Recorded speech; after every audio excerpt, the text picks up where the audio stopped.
You've been lied to about NTE. You might take one look at it and think, it's just another anime open world game with a few side activities, but you'd be wrong. See, NTE is actually 6 games in one, each with its own deep system and addictive loop that will keep you playing for hours. So in this video, I'm going to walk you through each of them and show you why NTE is so much fun.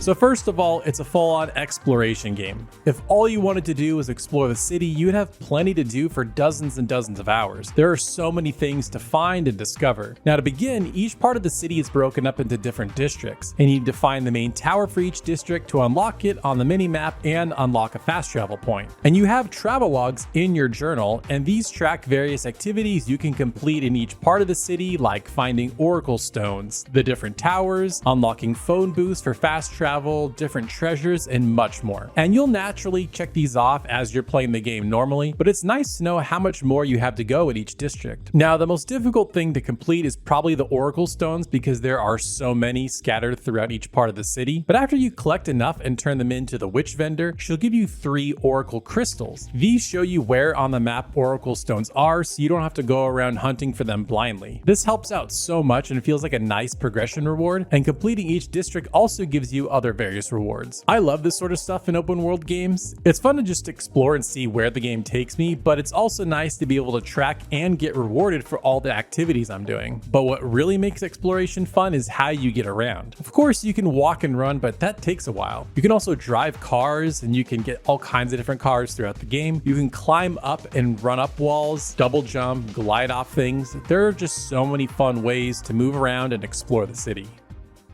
The wind's just right.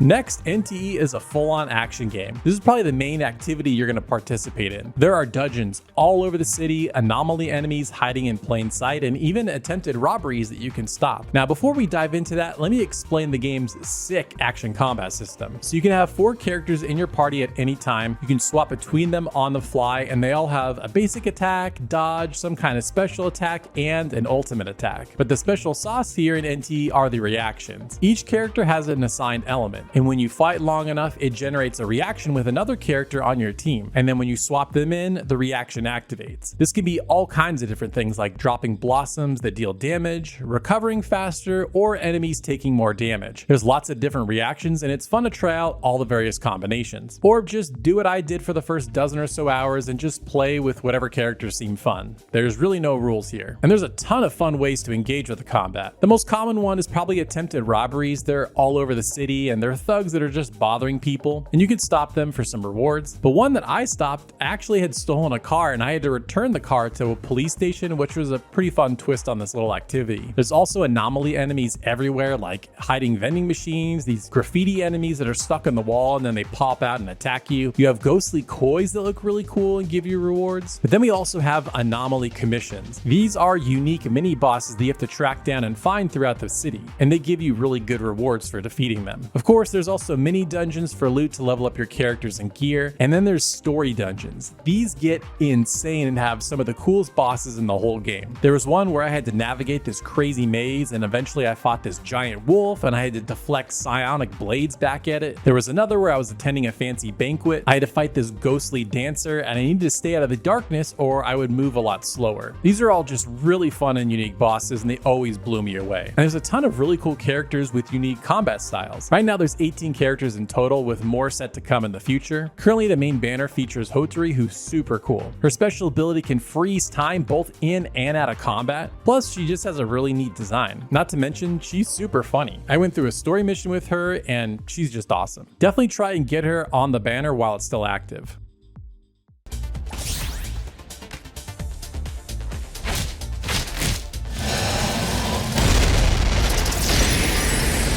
And next, this is a full-on racing game. It has a shockingly deep driving and racing system. Now, when you start the game, you just have this little scooter that drives slow and you can't do much with it, but slowly you can buy and upgrade to better cars. And the game also has an upcoming collaboration with Porsche and their 918 car, so keep an eye out for that. And it's not just about buying cars, but you can change colors, earn skins, tweak various parts of them to handle exactly how you want. This is not a shallow minigame. It goes as deep as you want it to. And there are races all over the city. They start out pretty easy, but they get way more challenging, and you need to truly master your e-brake skills to get around those sharp turns and deal with the harsh weather. And winning races and completing side challenges earns you lots of rewards, and they're definitely worth diving into. This was honestly one of my favorite things to do in the game. I just love taking those hairpin turns and intense races. And you can actually steal cars in the game, which is pretty wild, but the cops will come after you, so, steal at your own risk. I'm here, Coco. You can also go online and race against other players if you want to get real nuts.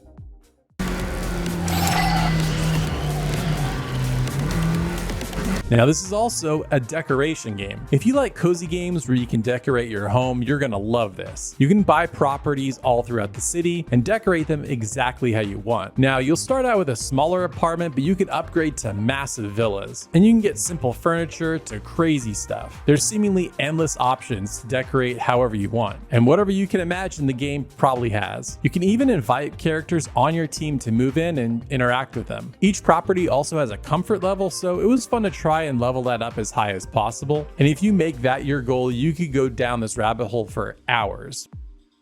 Next, the game is a full-on management simulator. Early on, you can invest in a cafe, and you can assign characters to work there and different items that you can sell. Now, the further you play into the game, the more decorations you unlock, you can get new items that you can add to the menu, and you can open up more locations to earn money a lot faster. And you can also level up character life skills so they can help out in the cafe and make it perform even better. Now, when you open your second location, you can actually run it yourself with a pretty fun minigame. You need to make different drinks and food as fast as possible during a busy time of the day. It starts out kind of simple, but quickly gets hectic, but it's really fun. There's lots of different challenges to try and rewards to earn. This cafe management system can be as shallow or as deep as you want it to be. It takes a little while for it to get going, but it snowballs quickly and becomes really fun and addictive. And lastly, NTE is a full-on dating sim. No, really. It has this bond system where you can give characters gifts to level up their bond level, and new interactions unlock the more your bond with characters increases, like holding hands. You can even hug them, and eventually you can unlock hangout sort of date spots, like you can watch a movie together or even go to the drive-ins. And there are fun encounters across the city, sort of like mini stories for each character. Mint, I'm sure, is going to be most people's favorite, but there are a lot of other cute and fun characters to get to know. Now that I look at it, it's actually quite beautiful. Now, if you want to start your adventure in Hethro today, be sure to use my link below to help support the channel, and be sure to check out the website if you want any more information. Not to mention, the website has one heck of a bop that plays whenever you go there. Thanks to Perfect World Games for sponsoring this video, and you for watching.